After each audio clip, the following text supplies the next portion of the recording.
Hello, here's some more of Matchmakers if you want to know what happens next. Jane had sat and cried until her eyes were sore, red and puffy. She had genuinely believed that he would never, ever say or do anything to hurt her. Oh, sure, it was in the heat of the moment, and things nearly always got said in the heat of the moment that a person wished they could take back. But this was different. How could he have turned like that so quickly? Oh no, she hadn't lived half her life believing the right person would never come to her, that she would never have a love of her own, only to waste her life with a man who didn't love her, who couldn't make her happy. Twisting the engagement ring round on her finger, a determined look on her face. Taking it off, she tucked it onto the dressing table. It was over, she thought sadly, bowing her head. When Mitch arrived back with Charlie, he gave a quick explanation of what had happened. Even after everything, Frank Adams was still full of surprises.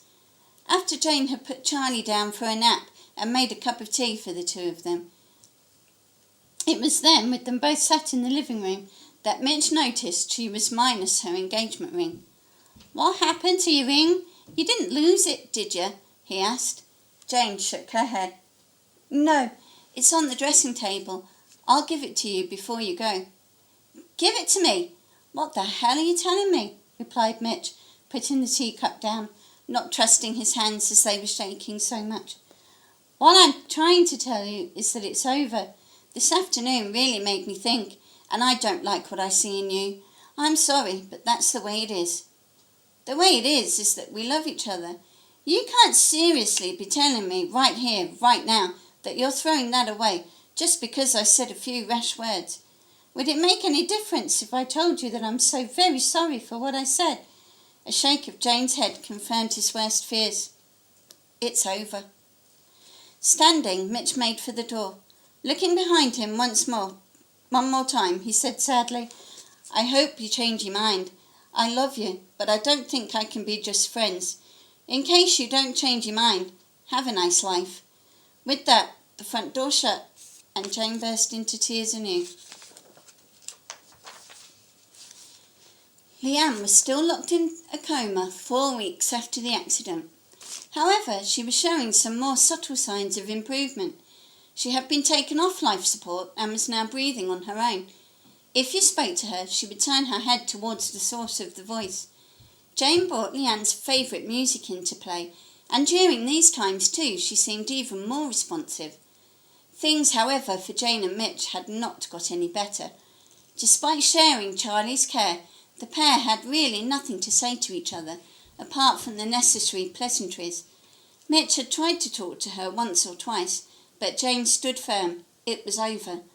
Mitch wondered if they would even be friends eventually. In night-time hours he would cry himself to sleep, little knowing that in Scotland Road someone else was doing the same thing.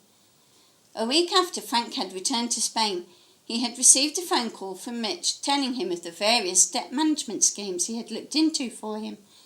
Frank was actually looking forward to getting back to Liverpool, and while the prodigal son was in the slow process of returning, the other son was getting used to a big change in his life.